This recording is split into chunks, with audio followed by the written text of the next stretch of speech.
Hello everyone, स्वागत है आपका scale up India learning simplified की पहली वीडियो में। इस वीडियो में हम सीखेंगे कि क्या जावा आज भी उतनी रेलिवेंट है या नहीं। उसके अलावा हम ये भी सीखेंगे कि अगर किसी को जावा से शुरुआत करनी हो तो वो कैसे कर सकता है, और ये सब हम सीखेंगे एकदम सिंप्लीफाइड तरीके से। तो चलिए करते हैं इस लर्निंग को सिंप्लीफाइड। अगर हम सबसे पहले बात करें कि कौन कौन सी प्रोग्रामिंग लैंग्वेजेस हैं, तो हमारे सामने बहुत सारी आती हैं। जो आप स्क्रीन के ऊपर आइकन्स देख रहे हैं वहाँ पे हमें दिखती है Python, Ruby, Java, JavaScript, R language भी, C, C plus plus, PHP, Go, HTML, और उसके अलावा भी यहाँ पे क्योंकि स्क्रीन में थोड़ी जगह कम थी इसलिए मैंने वो सारे आइकन्स नहीं डाले, बट बहुत सारी लैंग्वेजेस हैं। 2021 की एक स्टडी के मुताबिक लगभग 600 से ज़्यादा लैंग्वेजेस हैं जो कि आज भी चल रही हैं।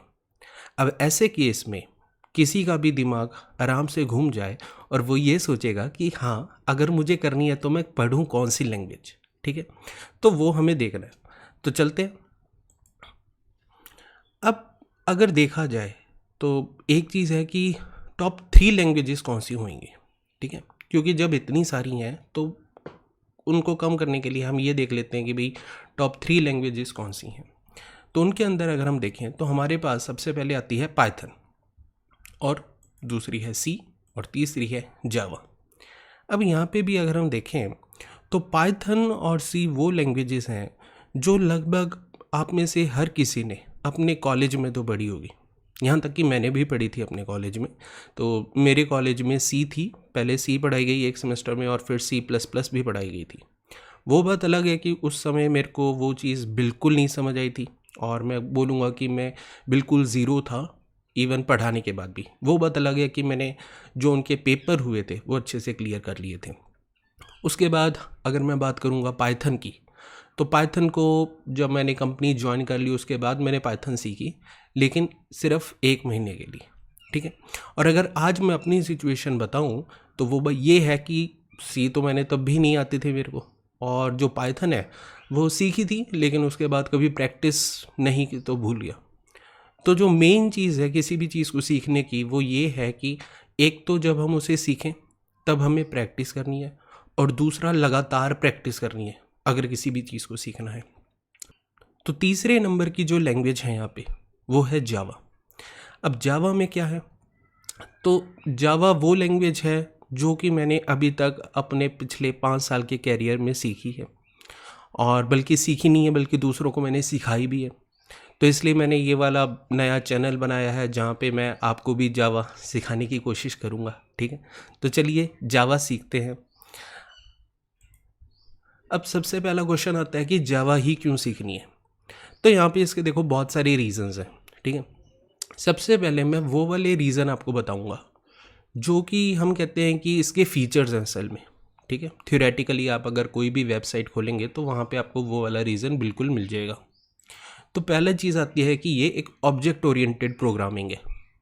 तो जब हम जावा या फिर कोई भी लैंग्वेज सीखने की बात करते हैं तो 2 तरह की लैंग्वेजेस होती हैं। एक होती है फंक्शनल ओरिएंटेड लैंग्वेज, दूसरी होती है ऑब्जेक्ट ओरिएंटेड लैंग्वेज।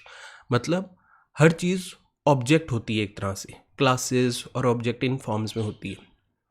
जो एकदम बिल्कुल नए हैं, जिन्हें नहीं समझ आ रहा कि ये ऑब्जेक्ट कहाँ से आ गया, इसका फ़ायदा क्या होगा, वो सब चीज़ें, तो चिंता मत करें। अगली वीडियो में हम वो हर एक चीज़ बिल्कुल डिटेल में सीखेंगे। यहाँ पर मैं सिर्फ़ और सिर्फ नाम और उसके बारे में लगभग 1 लाइन बताऊँगा, ठीक है। जो दूसरा इसका फीचर है और बिल्कुल ख़ास फीचर, वो हम इसको कहते हैं वोरा, मतलब राइट वंस रन एनीवेयर।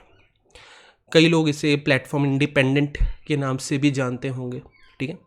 तो यहाँ पे क्या होता है कि जावा एक ऐसी लैंग्वेज है कि अगर आज मैंने एक जावा को कोड विंडोज़ में लिखा है और यहाँ पे मैंने उस कोड को कंपाइल कर दिया, किसी को अगर नहीं समझ आया कि कंपाइल का क्या मतलब है, ठीक है, तो मोटे मोटे तौर पे मान के चल लेते हैं कि जो कोड आपने लिखा था वो इंग्लिश में था, और उसके बाद अब कंप्यूटर को तो इंग्लिश लैंग्वेज समझ नहीं आएगी, तो उसने क्या किया कि उसको 1 और 0 के फॉर्मेट में कन्वर्ट कर दिया, अपनी खुद की machine level language byte code में उसको कन्वर्ट कर दिया। तो मज़े की बात यह है कि जो कोड विंडोज़ के ऊपर बाइट कोड में बदला गया था, वही सेम कोड किसी और सिस्टम के ऊपर भी चल जाएगा, चाहे वो लिनक्स हो चाहे मैक हो, किसी भी सिस्टम पे वो चीज़ चल जाएगी। तभी हम इसे कहते हैं प्लेटफॉर्म इंडिपेंडेंट। एक बार लिखना है और हर जगह उसी चीज़ को चला लेंगे। अगली बात आती है मल्टी थ्रेडिंग की। तो मल्टी थ्रेडिंग अगर मैं आसान शब्दों में बोलूँ तो आज के दौर में हम जो भी अपने लैपटॉप, कंप्यूटर, यहाँ तक कि मोबाइल फ़ोन्स और ये सब जो चीज़ें यूज़ करते हैं, वहाँ पे सबसे इम्पॉर्टेंट चीज़ जो इनकी होती है वो होते हैं प्रोसेसर्स। और आपने अक्सर सुना होगा कि जितने ज़्यादा प्रोसेसर्स उतना ज़्यादा बेनिफिट, मल्टी प्रोसेसर, ये है ना। तो ये सब चीज़ें, तो यहाँ पे जावा में हम उन चीज़ों का प्रयोग कैसे कर सकते हैं, अपनी कोडिंग को फास्ट कैसे बना सकते हैं। कोडिंग नहीं बल्कि कोडिंग का जो एग्जीक्यूशन है, बाद में जब हमारा कोड चलना शुरू होगा, बहुत सारे यूज़र्स आपके कोड को यूज़ कर रहे हैं, आपकी एप्लीकेशन को यूज़ कर रहे हैं, तो आप उसे फास्ट कैसे बनाएंगे। तो वहाँ पे हमें सपोर्ट करेगा मल्टी थ्रेडिंग। ठीक है, घबराने की बात नहीं है, बर्ड थोड़ा बड़ा है, लेकिन बाद में जब हम इसे सीखेंगे एकदम आसानी से, एकदम जो बिल्कुल बेसिक चीज़ होगी वहाँ से शुरू करेंगे, और बाद में बिल्कुल प्रैक्टिकल जो चीज़ हो सकती है इसकी, वो हम सब चीज़ें यहाँ पे बनाने वाले हैं इस चैनल के ऊपर। अगली चीज़ आती है हाईली सिक्योर्ड। तो सिक्योरिटी एक ऐसी चीज़ है जो कि आप देखोगे कि हर एक एप्लीकेशन, इवन जब हम अपने मोबाइल में कोई छोटी से छोटी एप्लीकेशन डाउनलोड करते हैं तो उसके सामने सबसे पहले वो पेज आता है कि वो हमारी कौन कौन सी डिटेल्स मांग रहे हैं। उसके अलावा हम कहेंगे कि कैमरा की परमिशन और बाकी परमिशंस वो हमसे मांगता है। ठीक है, और उसके बाद भी कई बार हमें सिक्योरिटी की चिंता होती है कि कहीं हमने जो उसमें डाटा दिया है वो लीक ना हो जाए या फिर अलग अलग चीज़ें। तो होता क्या है कि कई लैंग्वेजेस में हमें बाहर से वो सिक्योरिटी वाली चीज़ें इम्प्लीमेंट करनी पड़ती हैं, लेकिन जावा हम कहेंगे कि जावा अपने आप में एक हाईली सिक्योर्ड लैंग्वेज है। ठीक है, और उसके अलावा हमारे पास और भी बहुत सारी लाइब्रेरीज़ हैं जो जावा को सिक्योर्ड बनाती हैं, तो वो भी हम यहाँ देखने वाले हैं। अगली बात करें तो यहाँ पे हमारे पास आता है कि जो जावा डेवलपर है उसकी डिमांड आज भी बहुत ज़्यादा है। अगर आप कोई भी कंपनी का इंटरव्यू दे रहे हैं एज अ फ्रेशर, या फिर उसके अलावा अगर आप एक्सपीरियंस्ड हैं और आप अपनी कंपनी स्विच करना चाहते हैं, या फिर विद इन द कंपनी आप किसी नए रोल के लिए प्रमोट होना चाहते हैं, तो वहाँ पे भी एक जावा डेवलपर की डिमांड काफ़ी अच्छी खासी है। ठीक है, कई बार तो क्या होता है कि अगर किसी को .NET या फिर और कुछ आ रहा होता है तो वो भी जावा के अंदर स्विच करने की कोशिश करता है। तो डिमांड बहुत ज़्यादा है, और बात यह है कि जितने हमारे पास ज़्यादा स्किल्स होंगे जावा के, उतनी हमें हाई सैलरी भी मिल सकती है यहाँ पे, तो वो चीज़ होगी। ठीक है, अगली चीज़ आती है रेगुलर अपडेट्स। तो कोई भी लैंग्वेज सीखने से पहले हमें ये देखना चाहिए कि उस लैंग्वेज में क्या अपडेट्स आ रहे हैं कि नहीं, वो लैंग्वेज कितनी पहले बनी थी। ठीक है, ऐसा भी नहीं होना चाहिए कि कोई लैंग्वेज बिल्कुल 1 साल पहले बनी हो और उसको हम यूज़ करना शुरू कर दें। अभी थोड़े टाइम पहले की अगर मैं बात करूं तो एक लैंग्वेज ट्रेंड हो रही थी जो कि हम कह रहे थे भाई लैंग। तो देखने में वो काफ़ी ज़्यादा अच्छी थी, उसका सिंटेक्स भी काफ़ी अच्छा था। हो सकेगा तो कभी हम उसके ऊपर भी एक छोटी सी वीडियो बना लेंगे। लेकिन उसके अलावा अगर हम देखें तो कोई भी लैंग्वेज सीखने से पहले सोचना चाहिए कि वो लैंग्वेज कितनी पहले बनी थी और क्या आज भी वो रेलिवेंट है। रेलिवेंट मतलब कि क्या उसके लगातार अपडेट्स आ रहे हैं, क्योंकि जब लैंग्वेज बन रही होगी तो उस टाइम मान लो वो चीज़ें नहीं थी। जैसे आज क्लाउड है, IoT है, AI/ML है, तो क्या आप जो लैंग्वेज सीख रहे हैं वो इन चीज़ों को सपोर्ट कर सकती है? अगर हाँ, तो हमें उस लैंग्वेज में बिल्कुल जाना चाहिए। और जावा के अंदर रेगुलर अपडेट्स आते हैं जो कि हम आगे देखने वाले हैं इस वीडियो के अंदर। अगली चीज़ आती है कम्युनिटी सपोर्ट। तो जैसा कि मैंने कहा कि जावा एक बहुत ही ज़्यादा पॉपुलर लैंग्वेज है, तो इसीलिए जो जावा के डेवलपर्स हैं, जो जावा पे काम करते हैं, जिन्हें जावा आती है, उनके नंबर्स भी बहुत ज़्यादा हैं, और ये लोग एक दूसरे की लगातार हेल्प करते रहते हैं। कोई भी चीज़ सीखने का जो सबसे आसान तरीका है, सबसे सिंप्लीफाइड तरीका है, वो हम कहेंगे कि आप वही चीज़ दूसरों को सिखा दो। इससे ज़्यादा आसान कोई भी चीज़ नहीं हो सकती। उसे खुद करो, उसे दूसरों को सिखाओ, जितनी हो सके हेल्प करो। तो हम कहेंगे कि जावा के अंदर कम्युनिटी सपोर्ट बहुत ज़्यादा अच्छा है।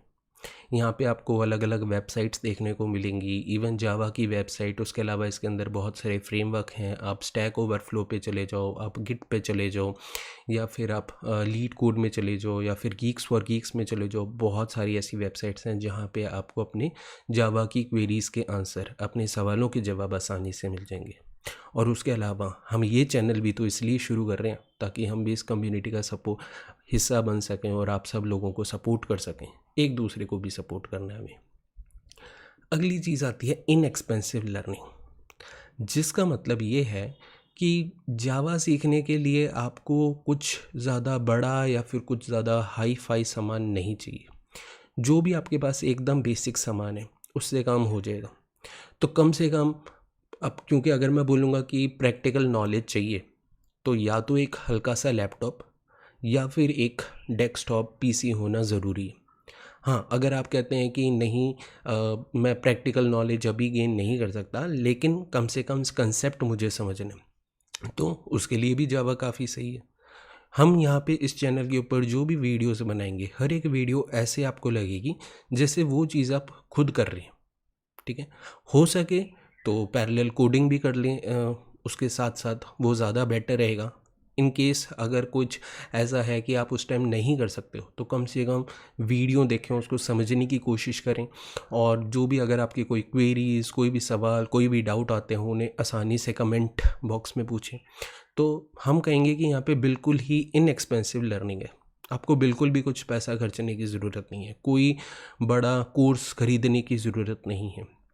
इस चैनल पे नहीं तो उसके अलावा भी आपको बहुत सारी वेबसाइट्स पे बिल्कुल फ्री की लर्निंग मिल जाएगी। बहुत सारे यूट्यूब चैनल्स भी हैं हमारे अलावा भी जो कि जावा पढ़ा रहे हैं। तो बिल्कुल पैसा खर्चने की इसमें ज़्यादा ज़रूरी नहीं है। जो सॉफ्टवेयर्स भी हम इसमें यूज़ करने वाले हैं वो भी बिल्कुल फ्री ऑफ कॉस्ट है। तो जो कॉस्ट आपकी लग रही है यहाँ पे, वो सिर्फ़ और सिर्फ आपके एक हार्डवेयर की लगेगी, जो कि या तो एक डेस्कटॉप होगा या फिर एक लैपटॉप होगा। अगली अगर हम बात करें, तो अब में से मे बी कईयों का डाउट ये भी हो कि अगर कल को मान लेते हैं कि जावा रेलिवेंट नहीं होती अगले साल। पहली बात तो ऐसा होना पॉसिबल नहीं है। दूसरी बात, अगर मान लेते हैं कि अगर हो भी जाए कि सब लोग एकदम से जावा भूल गए, या फिर हर कोई कहता है कि हमें जावा नहीं यूज़ करनी अब, तो क्या? तो कम से कम आपको कंसेप्ट तो आता ही है। और हर एक लैंग्वेजेस की एक बहुत ही अच्छी खासियत है कि इनके जो बेसिक कंसेप्ट हैं वो हमेशा सेम रहते हैं। क्योंकि जब भी आप कोई भी लैंग्वेज सीख रहे हो तो दो चीज़ें हमेशा उसमें इंपॉर्टेंट होती हैं। पहली लॉजिक, और दूसरी होती है उसका सिंटेक्स। जो लॉजिक है वो तो हमेशा ही सेम रहेगा। अगर मुझे दो नंबर्स को ऐड करना है तो वो वैसे ही ऐड होते हैं। ठीक है, जावा में भी वो वैसे ही ऐड होगा, पाइथन में भी वैसे ही, और सी के अंदर भी वैसे ही ऐड होगा। जो चीज़ चेंज होगी वो होगा उसका सिंटेक्स। ठीक है, अब ऐड में तो ये भी नहीं है कि हम प्लस के अलावा कोई और सिंबल यूज़ कर लेंगे, चलो प्लस ही करेंगे। लेकिन अगर कोई और एग्जांपल मैं यहाँ पे दूँ आपको, कि मान लो आपको कोई कुछ नंबर्स यूज़ करके एक टेबल बनाना है, या फिर कोई इमेज बनानी है, या फिर कोई स्टार का पैटर्न बनाना है, तो जावा में भी कोई दूसरा तरीका हो, सी में कुछ अलग थोड़ा सा तरीका हो, पाइथन में अलग हो, लेकिन लॉजिक उसका लगभग लगभग सेम ही रहेगा। तो एक बार अगर जावा में आप अपने आप को कंफर्टेबल महसूस करने लग जाएंगे, तो उसके अलावा किसी भी दूसरी लैंग्वेज में अगर आपको स्विच करना है तो कोई मुश्किल नहीं होने वाली, बहुत आसानी से हो जाएगा ये सी। आगे चलते हैं। तो अब बात करते हैं कि जावा आई कब।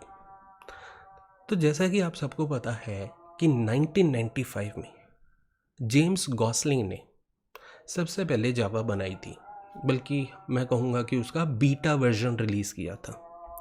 उसके बाद अगर हम देखें तो जैसा कि आप यहाँ देख सकते हैं, अलग अलग ईयर्स के अंदर इसके अलग अलग वर्जन्स, अलग अलग अपडेट्स आते रहे, और 2014 में हमें देखने को मिली जावा 8, जावा 7 और जावा 8। ये दो ऐसे वर्जन्स थे जो कि ज़्यादा से ज़्यादा प्रोजेक्ट्स में, ज़्यादा से ज़्यादा प्रोडक्ट्स के अंदर यूज़ होने लग चुके थे। बहुत सारी वेबसाइट्स का जो बैकएंड था वो जावा की हेल्प से यहाँ पर बन रहा था, तो वो सब हमें यहाँ पे देखने को मिला। लेकिन एक चीज़ अगर आप यहाँ पे देखोगे तो वो ये थी कि जब भी इसका कोई अपडेट आ रहा था तो उसकी कोई गारंटी नहीं थी। अगर हम 95 से लेके 98 तक देखें तो लगभग हर एक साल के बाद कोई ना कोई अपडेट आ रहा था।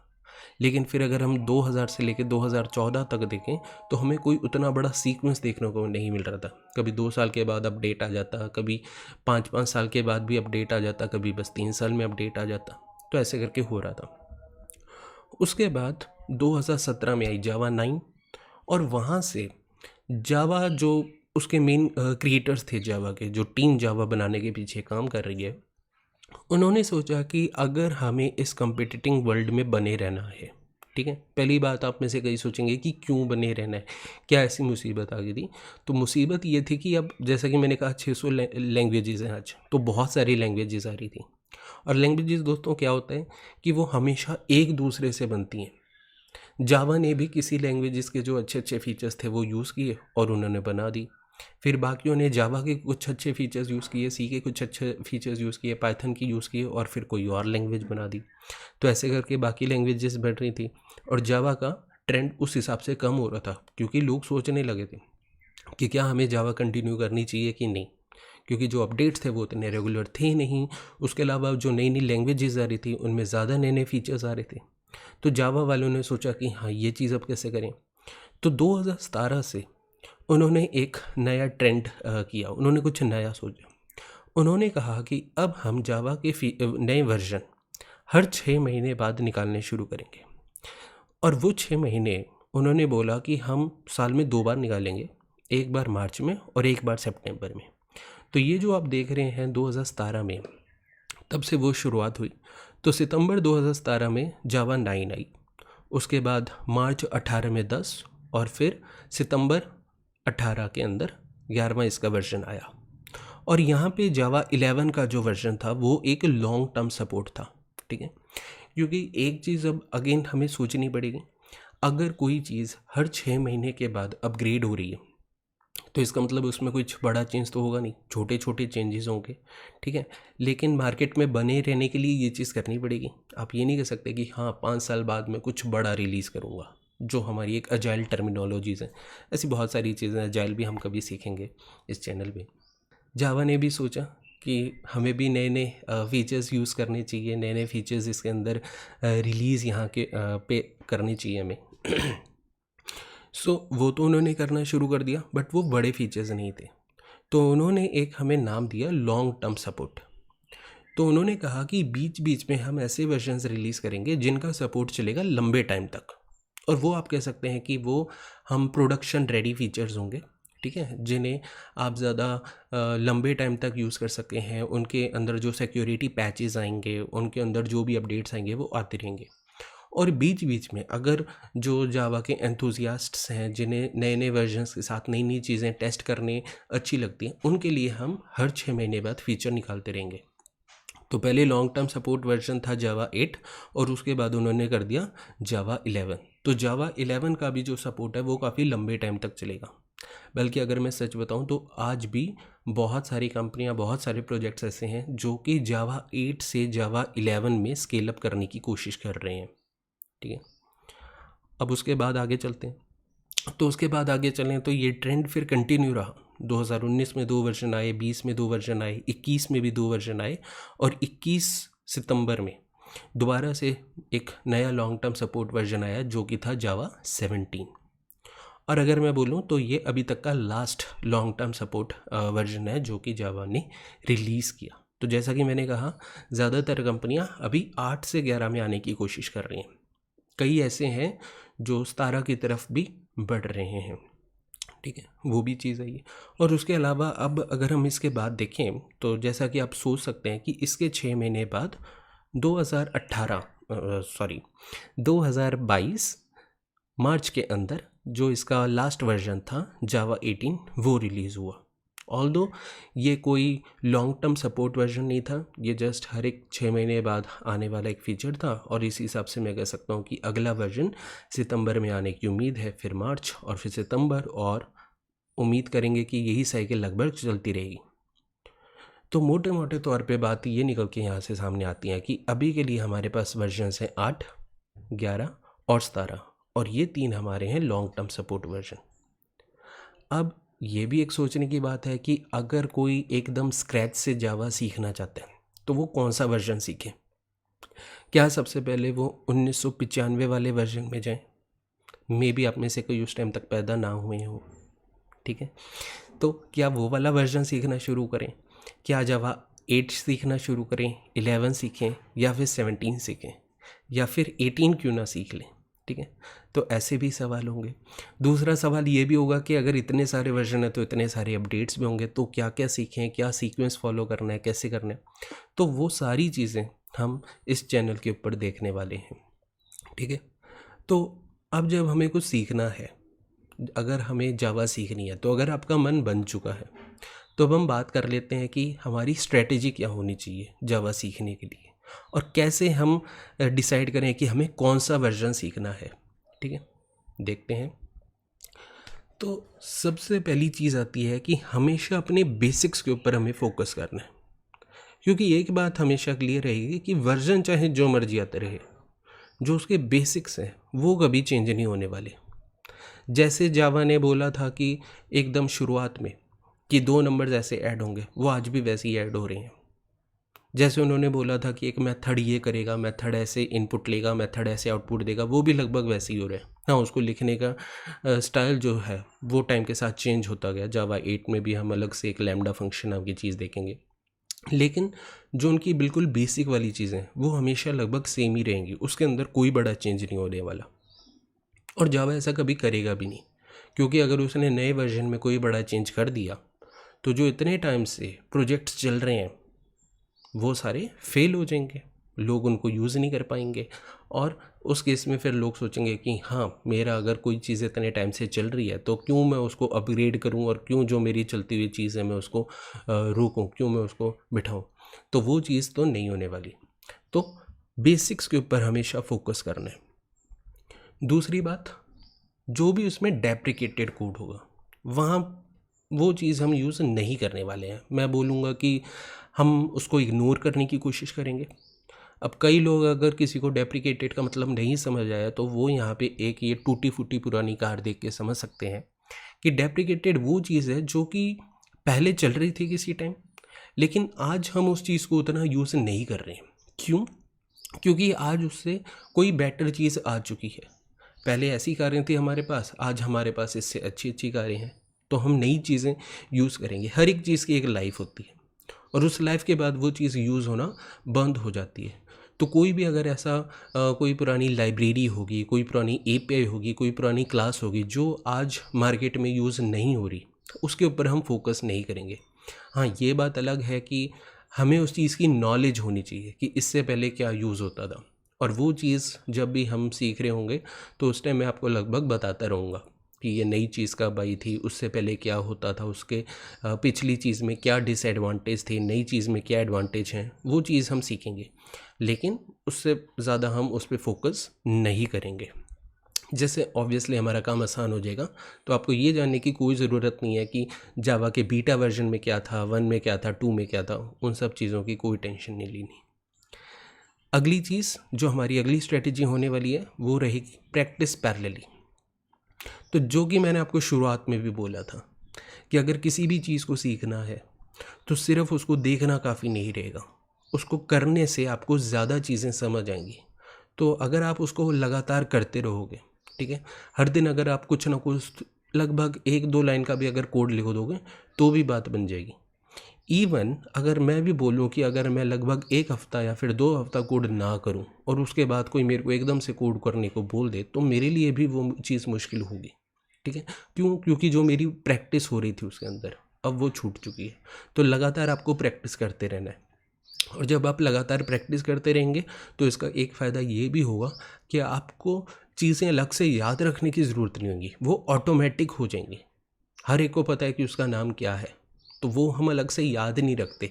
हमने आज तक अपने बचपन से लेके अभी तक जो भी आपकी एज है, इस एज टाइम में हमने दूसरों को इतनी बार अपना नाम बता दिया कि अगर कोई भी हमारा नाम पूछे या फिर कोई एक भीड़ में भी हमारा नाम पुकार दे तो हम बाय डिफ़ॉल्ट उसकी तरफ देखते हैं, अपना नाम उसे बता देते हैं, अलग से याद करने की ज़रूरत नहीं होती। तो वही चीज़ हमें यहाँ पे करनी है। और जब पुरानी चीज़ को अलग से याद करने की ज़रूरत नहीं होगी तो हमारे पास उतना टाइम होगा कि अगर कोई नया फीचर आ रहा है, कोई नया अपडेट आ रहा है, तो हम उसे भी सीख सकें। शुरुआत में थोड़ा सा मुश्किल लगेगा अगर किसी को बिल्कुल जावा नहीं आती, लेकिन फिर भी हम इस चीज़ को आसान करने की कोशिश करेंगे। जो अगली हमारी स्ट्रेटजी है वो असल में ये चीज़ है कि हम कौन सा जावा अब सीखने वाले हैं। तो जैसा कि मैंने आपको बोला कि जावा में दो चीज़ें, एक हर 6 महीने बाद रिलीज़ होने वाला फीचर और एक है उसका लॉन्ग टर्म सपोर्ट। और अगर आप खुद सोचें कि अगर आपका एक प्रोडक्ट है, अगर आपका कोई प्रोजेक्ट है और उसमें मैं बोलूं कि मैं आपको दो ऑप्शन देता हूं, एक ये बिल्कुल नई चीज़ है लेकिन इसकी कोई गारंटी नहीं है, मे बी इसके अंदर कोई बग हो, मे बी कोई सिक्योरिटी इशू हो या फिर कोई चीज़ हो जो कि मैं 6 महीने बाद ठीक कर दूंगा, एक आप वो यूज़ कर सकते हैं। और दूसरा जो कि लगभग 6 महीने या फिर 1 साल पुरानी चीज़ है, आप उसको यूज़ कर सकते हैं लेकिन वो स्टेबल है। तो आप बोलोगे कि जो चीज़ स्टेबल है हम उसे यूज़ करते हैं, ठीक है, हमें क्यों सिक्योरिटी इश्यूज़ और बाकी सारे इश्यूज से पंगे लेने। तो हमारा फोकस यहाँ पे रहने वाला है जावा 17 पे। तो ये अभी तक का बिल्कुल लेटेस्ट स्टेबल वर्जन है, पिछले साल ही यूज़ हुआ है, ज़्यादातर कंपनी अभी भी इसे यूज़ नहीं कर रही। अब जावा 17 सीखने का मतलब ये नहीं है बिल्कुल भी कि जो उससे पहले जावा 8 थी या जावा 11 थी वो हमें नहीं आएगी। अगर आप कोई ऐसे प्रोजेक्ट पे काम कर रहे हैं या फिर अगर आपसे कोई जावा 8 कोई जावा 7 से रिलेटेड क्वेश्चन भी पूछ लेता है तो भी आप उस चीज़ को आंसर कर पाएंगे। बेस्ट बात ये रहेगी कि आप उस व्यक्ति को हमेशा अपडेटेड आंसर दे पाएंगे उस चीज़ का। तो इसलिए हम यहाँ पे 17 सीखने वाले हैं और टाइम के साथ जैसे जैसे नए वर्जन्स में जो जो नए अपडेट्स आते रहेंगे उन्हें भी हम सीखते जाएंगे, ठीक है। अब आखिरी चीज़ कि हमारी ऑडियंस कौन होने वाली है। तो अगर मैं एक यूट्यूबर होने के नाते बोलूँ तो ऑडियंस तो हर कोई जिसे सीखना है तो वो मेरी ऑडियंस रहेगी। लेकिन उसके अलावा कोई भी स्टूडेंट है, चाहे वो स्कूल में है, बिकॉज़ आजकल 11th में 12th में भी, बल्कि 10th में भी, 10th से नीचे नहीं जाऊँगा मैं, ठीक है। तो 10th 11th 12th वहाँ पे भी आजकल कोडिंग आनी शुरू हो चुकी हैं, ठीक है। कई पेरेंट्स भी चाहते हैं कि उनके बच्चे एकदम बचपन से ही कोडिंग करना शुरू कर दें, तो वो भी इस वीडियो को देख सकते हैं और वो बिल्कुल स्क्रैच से सीख सकते हैं। जो कॉलेज में लोग जा रहे हैं, जो कॉलेज में बच्चे हैं, वो भी उस चीज़ को सीख सकते हैं और वो भी इस चीज़ को बिल्कुल आसानी से सीख सकते हैं। उसके अलावा अगर मान लो किसी को 1 या 2 साल का एक्सपीरियंस है और वो स्विच करना चाहता है, वो कुछ नया सीखना चाहता है, तो वो भी इस चीज़ को आसानी से सीख सकते हैं क्योंकि हम बिल्कुल ज़ीरो से, बिल्कुल स्क्रैच से शुरुआत करने वाले हैं। दूसरा, अगर मैं कहूँ तो एक्सपीरियंस्ड भी सीख सकते हैं, क्योंकि कई बार क्या होता है कि मैंने भी कई बार जैसे लोगों के इंटरव्यूज़ लिए हैं अलग अलग एक्सपीरियंस लेवल पे, तो एक बात हमेशा कॉमन देखने को मिलती है कि हम नई नई चीज़ें सीखते जाते हैं, हमें एक्सपीरियंस होता जाता है, लेकिन कई बार हम अपने बेसिक्स ही भूल जाते हैं। तो उस केस में कई बार एक्सपीरियंस लोगों को भी, इवन कई बार मुझे भी ऐसी ज़रूरत पड़ सकती है कि हाँ मुझे कोई चीज़ नहीं आती तो मैं उस बेसिक को दोबारा से रिवाइज़ करूँगा। तो इसका मतलब कि इस चैनल को स्टूडेंट्स, फ्रेशर्स, एक्सपीरियंस्ड हर कोई देख सकता है और वो यहाँ से सीख सकते हैं। कई बार आपको ऐसा ज़रूर लगेगा कि हाँ ये एकदम बिल्कुल बेसिक कंसेप्ट है, लेकिन तब हमें एक चीज़ हमेशा याद रखनी है कि वो बेसिक कंसेप्ट शायद आपके लिए होगा, मेरे लिए शायद वो बिल्कुल बेसिक कंसेप्ट है, आपके लिए वो बिल्कुल बेसिक कंसेप्ट है, लेकिन किसी के लिए वो बहुत ज़्यादा इम्पॉर्टेंट कंसेप्ट है। मे बी उसने कई जगह और भी देखा हो, उसे समझ नहीं आया हो और हम उसे समझाने की कोशिश कर पाएँ। इसी चीज़ के साथ मैं आपको गुड बाय कहता हूँ और अब हम मिलेंगे किसी अगली वीडियो में। तब तक के लिए आप इस चैनल को लाइक करें, शेयर कर दें और सब्सक्राइब भी कर दें बिल्कुल, क्योंकि ये इस चैनल की पहली वीडियो है। तो हम जितने ज़्यादा सब्सक्राइबर्स और शेयर्स और लाइक्स आएंगे उतना ज़्यादा मुझे मोटिवेशन मिलने वाली हैं। कमेंट्स भी करें, अपने डाउट्स भी पूछें और देखते हैं फिर अगली वीडियो में हम नया क्या सीखने वाले हैं। Thank you everyone, bye bye.